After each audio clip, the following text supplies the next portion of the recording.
Daily news Dubai के सब नाजरीन को अस्सलामुअलैकुम। मैं हूं मोहम्मद ज़हीर अख्तर, आज की एक नई खबर के साथ। 2 दिन पहले मैंने एक खबर दी थी कि दुबई के अंदर जितने भी लोग मुकीम हैं, जिस जिस फ्लैट में या विला में, उनको 2 हफ्ते का टाइम दिया गया है। उन्होंने सब तो तफसीर है अपनी कि उनके रूम के अंदर, उनके विला के अंदर, अपार्टमेंट के अंदर कितने कितने आदमी रह रहे हैं, उनकी तफसीर उन्होंने गवर्नमेंट को जमा करवाना ज़रूरी है। लेकिन मे भी बहुत से दोस्तों ने ये नहीं सुना। लेकिन जो आज की खबर मैं आपको बताने जा रहा हूँ, उसके बाद सबको पता चलेगा कि वो न्यूज़ क्यों आई थी।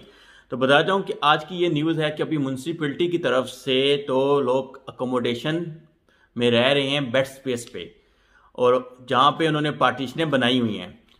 अगर वो एरिया बैचलर के लिए अलो नहीं है तो आपको वो जगह खाली करनी पड़ेगी।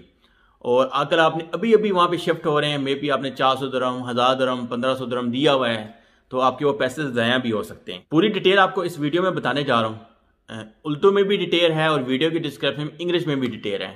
अगर आप कहीं भी शिफ्ट हो रहे हैं दुबई के अंदर तो एहतियात करें कि वो एरिया तो बेसिकली जिस एरिया में आप जा रहे हैं वो एरिया आपके बैचलर का एरिया होना ज़रूरी है। फैमिली के एरिया में आप शिफ्ट होंगे तो आपके लिए बहुत ज़्यादा मसला बन सकता है।